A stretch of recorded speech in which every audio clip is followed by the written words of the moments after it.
Hi, everyone. Thank you so much for joining me this morning. My name is Janine Dominguez, and I'm a clinical psychologist at the Child Mind Institute.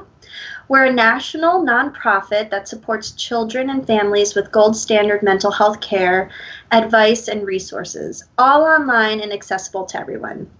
You can learn more about the resources we have available for families during the coronavirus crisis, including telehealth evaluations and treatment by visiting childmind.org/coronavirus. Today, I'd like to talk about managing your own frustrations and anger during this time of COVID-19, in particular with everything that's changed with being home and really trying to manage it all. I want to answer your questions about that and about anything else that you're wondering about. Post your questions in the feed. We'll also post some links to helpful resources on childmind.org and the details about the next Facebook Live. Remember, we're here every day at 10 a.m. and 4:30 p.m., and we look through your questions daily.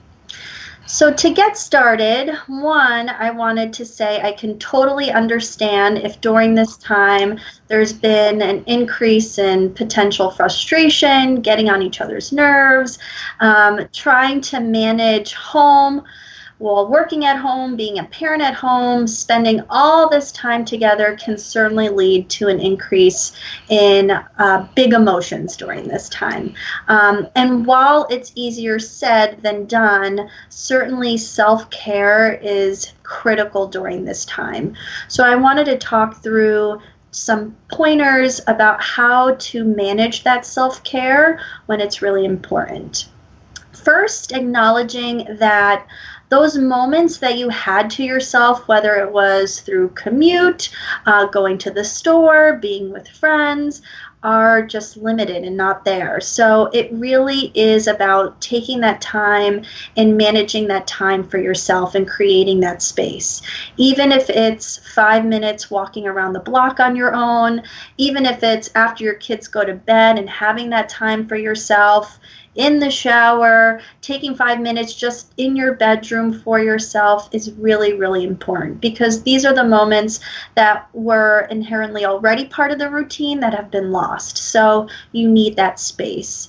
And during that time, potentially doing the things that used to work for you even prior to coronavirus to really turn down that intensity. So whether it was really taking mindful minutes and sitting and doing some paced breathing or deep breathing, whether it was listening to some music during that time, whether it was writing down in a journal, anything that really helped you to de-stress and turn down the intensity is really important to do and find that time to do. The second is engaging and continuing to engage in healthy habits. There's a ton of research to support that eating well, getting enough sleep, engaging in physical activity is really important in managing emotions and regulating emotions. So really trying to keep to those healthy habits is important during this time. So trying to get to bed at a decent hour, trying to wake up when you normally would, trying to eat healthily. I know personally for me, being at home, I'm snacking way more than I used to, and certainly that can be okay, but also just being mindful of really fueling your body with what's helpful too. And also finding those moments to engage in physical activity, whether that is going for a bike ride outside, taking a run outside, or what we do here is sometimes engage in dance parties and just kind of getting physical and getting some energy in is sort of some of that physical activity that you'll need and will keep your system a bit healthy and help you to weather through those big emotions. The third would be also to keep expectations realistic. I think this is certainly a time to really practice some self-compassion, be realistic about what it is that you can get done at home with work, and what you can get done with helping your child out with maybe virtual school. So really being kind to yourself and prioritizing your needs. We know that when you're already working on depleted resources and you're adding more to yourself, that's kind of where you're at a breaking point. So really taking a step back and knowing what's realistic during this time. And lastly, I wanted to talk a little bit about just reconnecting with the things that you enjoy. So if you really loved reading and didn't have that time to do that when you were commuting before, or sort of running around a bit more, not at home, maybe this is the time where you engage in more reading, or where you learn how to knit and engage in knitting, or when you engage in more painting, things that you really enjoyed. Finding those moments and increasing pleasurable activities is really a wonderful time to also help you to manage those emotions more. We know that frustration and anger really stems from feeling big emotions, usually a lot of anxiety, a lot of stress, and so these are the things to really turn down that intensity. So if you're just joining me now, my name is Janine Dominguez. I'm a clinical psychologist at the Child Mind Institute, and we're talking about how to manage frustration and anger during this time. For resources, please go and look at childmind.org/coronavirus to get more resources for this time. So now I'm going to take some questions. Let's see. So the first question is about some resources for folks that might appear to be manic. So first, maybe defining what manic is. One, manic means maybe an intense time where you're having racing thoughts, where you're feeling a lot of energy, where you might be engaging in different activities. So what I would say to that is, in addition to potentially some apps and articles, which you can, again, visit childmind.org for some more information, I think it's incredibly important to keep to healthy habits and routine for folks that may in the past have experienced mania. We know that a manic episode can be brought on by a change in routine and a change in sleep, a change in eating habits. So I think this is really a time to get back to that, making sure you're getting enough sleep, making sure you're also engaging, again, in healthy eating. So that way that structure can really be helpful. I also would suggest, again, taking this time to engage and come up with ways where you can be mindful of where your behavior is going, and taking on suggestions from others, really being open to feedback, so that way if you're in the middle of potentially a manic episode and not understanding what's happening, you're also taking on feedback from others and being open to that, and also, again, utilizing techniques and skills to turn down the intensity of those emotions that you're feeling. Some of the apps that might be helpful are some apps that can track just mood and how you're feeling. So being able to label in the moment what it is that you're feeling and what the emotion is, and being able to track it throughout the day, maybe a time in the morning, a time in the afternoon, and a time in the evening. So that way you can see and be aware of times where your emotions might peak and where you're feeling more energized and having more activity, and that way it helps you to cope ahead for those moments later on to put some things in place for yourself. The other things I would engage in are maybe some apps like Calm or Headspace, where you can actually be guided through some mindfulness and some mindful activities, again, to be able to turn down the intensity of what you're feeling. But really the most important thing you can be doing is really setting a good sleep schedule and good healthy habits and structure for the time if you're feeling that you're engaging in more manic symptoms. So that is a really great question. Again, if you're joining us, my name is Janine Dominguez. I'm a clinical psychologist at the Child Mind Institute. And please join us at childmind.org/coronavirus for any sort of resources and parenting tips during this time. So we have some other really great questions. So this question says, my 8-year-old won't go to sleep till midnight. It's tough, and she doesn't want us to stay with her either. Yes, so I would imagine during this time where routine and structure that was in place before has gotten messed up, and so potentially this is why sleep schedules are a little bit trickier, and children might be going to sleep a little bit later. And because maybe you're not having to wake up at a certain time in the morning like you used to before, I think those can inadvertently get reinforced a little bit. So what I would suggest in this case is, again, talking to your 8-year-old about how important sleep is, and really trying to be, again, consistent about a routine prior to the actual laying down in bed and bedtime. So this might be engaging, again, in when you're shutting off screens, when you're shutting off TV time, engaging in some downtime activity, which might be reading a book together, when you are also going to brush your teeth, take a shower. All of these things that are routined and put in place are really helpful for cueing your body to be able to turn down and actually go to bed. And then the other thing I would suggest, honestly, if you're wanting your child to learn how to potentially self-soothe and lay in bed to help fall asleep, and so if they're not going to sleep until midnight, you're still wanting them to go to bed at an appropriate time, much earlier than midnight, sort of lay in bed, really help them to calm down, maybe engage in some, again, apps around deep breathing, being able to calm the body, turn off the mind, and then helping them to positively reinforce just laying there for maybe 15-20 minutes, eyes closed, lights out, with good sleep hygiene, and hopefully they can fall asleep during that time frame. So again, really reinforcing them, really just trying to lay there and fall asleep. What I would say to this is, like, it might take some time. I think this takes practice. And so if in increments of a half hour, if we can get them to fall asleep a little bit earlier each day, that's wonderful.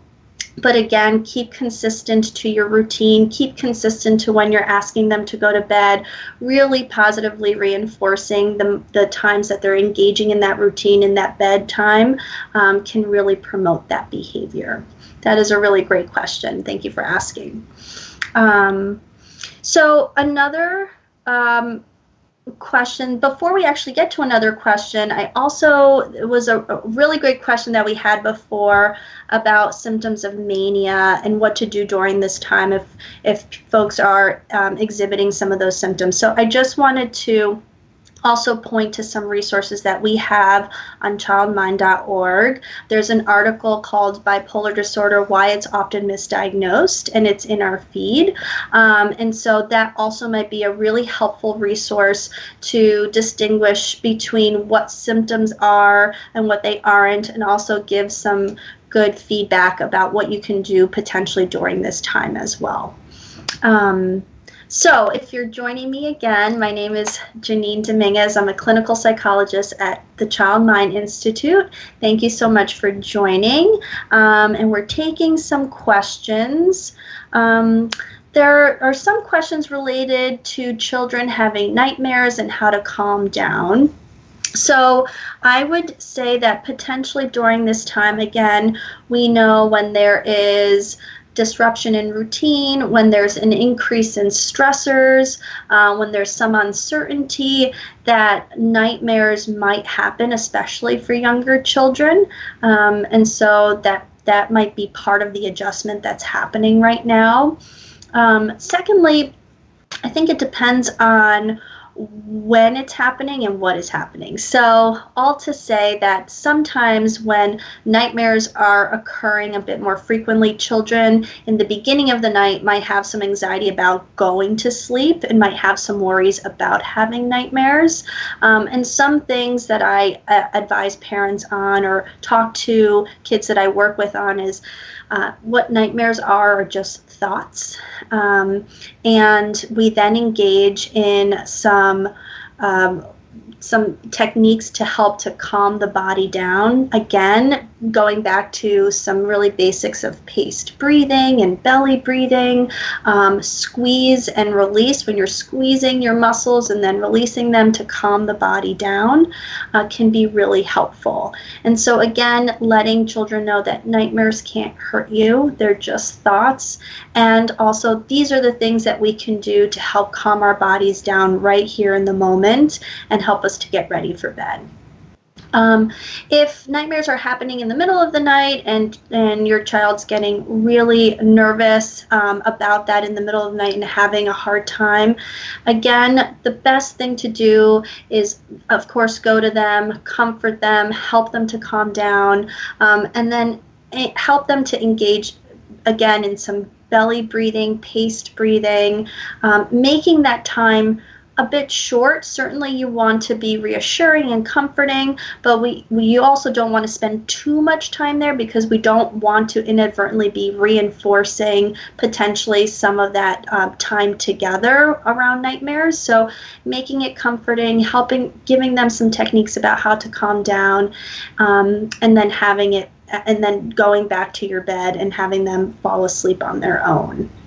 The thought and the hope is that, again, with some skill and during the day, helping them to get to routine and structure and giving them some skills around their own anxiety during the day, that too will then lessen nightmares and sleep disruptions in the evening. So the hope is as things continue to build on a new normalcy, that this too will start to dissipate.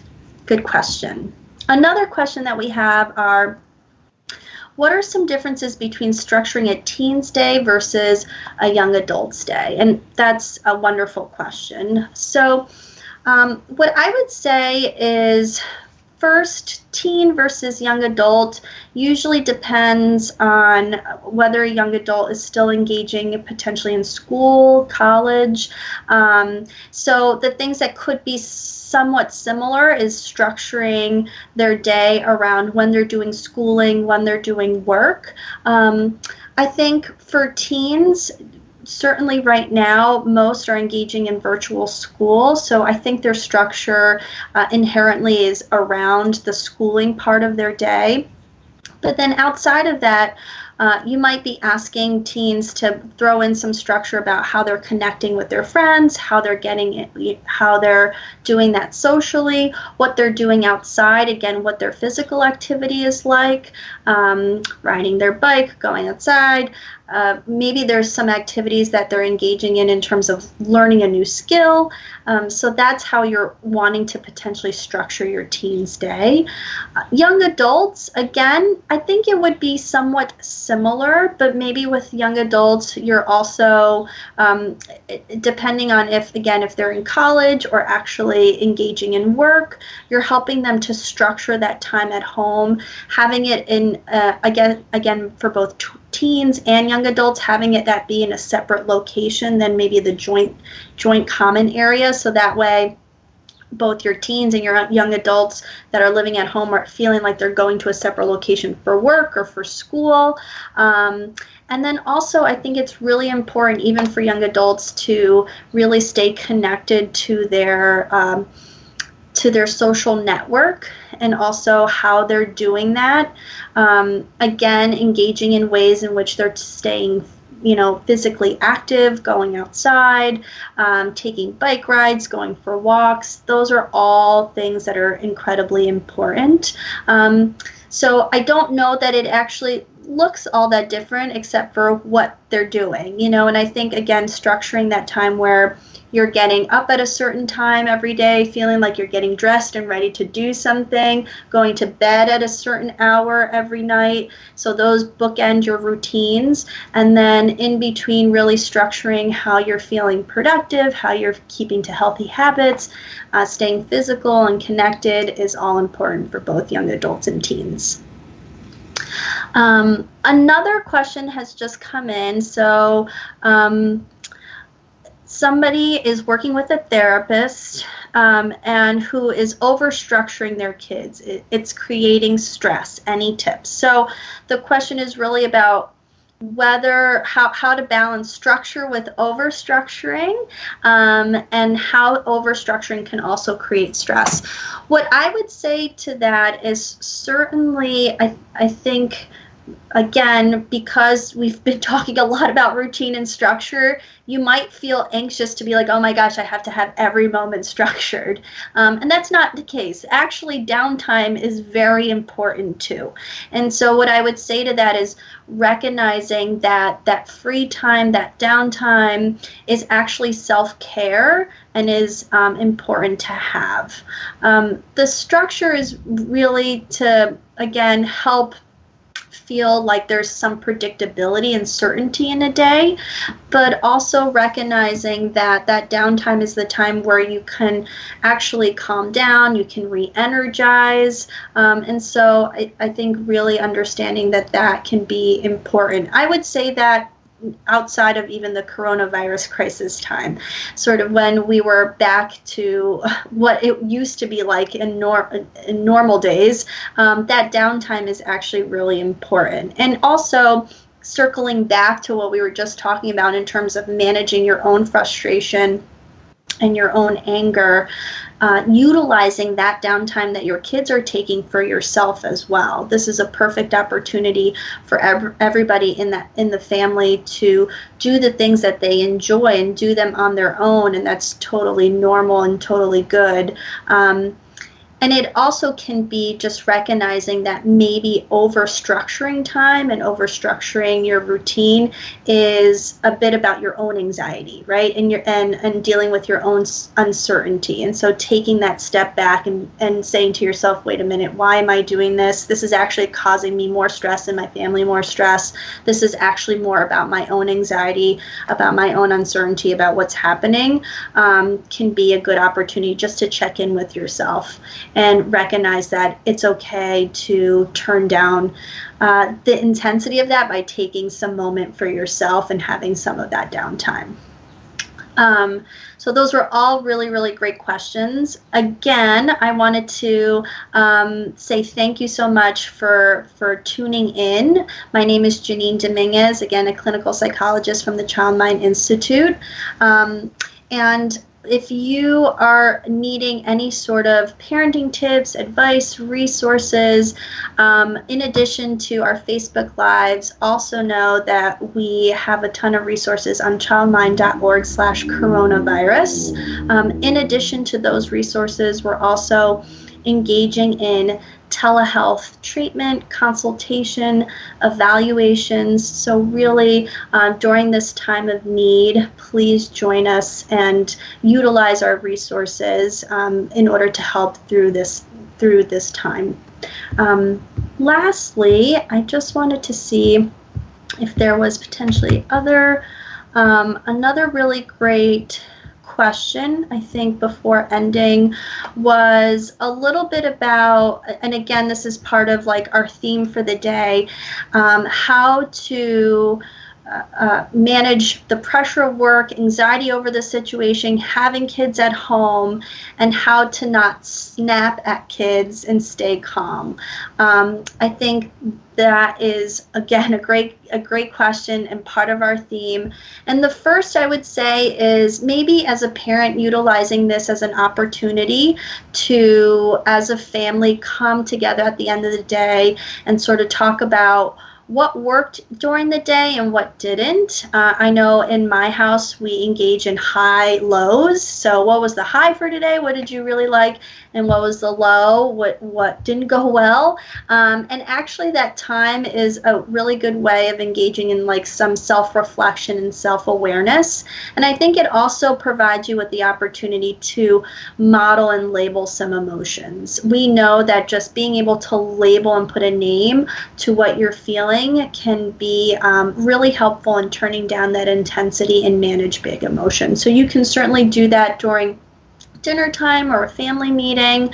So that way we're all sort of acknowledging that everybody's a little bit on edge.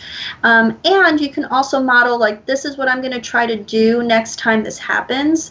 I'm going to try to take 5 minutes for myself. I'm going to take a pause. I'm going to go in the other room, breathe a little, and then we can come back. And so having them understand that this is what you're going to engage in and model for them also can be an opportunity for them to utilize some skills too to manage big emotions as well. And I think lastly, as I was saying before, just really prioritizing time for yourself and taking those 5 minutes for yourself to, walk around the block, really reflect, really be mindful. Taking that time and prioritizing you is really important. I really like the analogy of being on the airplane, and when they say, like, when the oxygen mask comes down, the first thing they tell you is you need to put your own oxygen mask on first before putting it on someone else. And it's the same concept. You really need to take care of yourself in order to be in a good place to be able to help out and take care of someone else. So lastly, another great question, and dealing with the unknown when hobbies and activities have stopped. So that is a really great question. I think, one, the engagement in activities and hobbies is pleasurable, it's fun, and so certainly the feeling of disappointment and sadness that maybe your children are experiencing or even you are experiencing is quite normal. And I would first start off with self-validating and validating your child, and saying, I know this really stinks. I know you feel sad and disappointed that you can't do X, Y, and Z for right now. I think remembering that it's been postponed, meaning that while there is some uncertainty as to how long this might be going on for, I think also recognizing that this certainly won't be for forever, that these hobbies and activities will be there, and then they can engage in them when we're all able to sort of go back and do those things. But for right now, how can we be flexible and think creatively about engaging in hobbies and activities that you really like, but at home or maybe virtually? So it really is about acknowledging the disappointment, that it's not going to last for forever. And now that we've accepted that, how can we think flexibly and openly about how to engage in things that we like now? Because that's certainly important.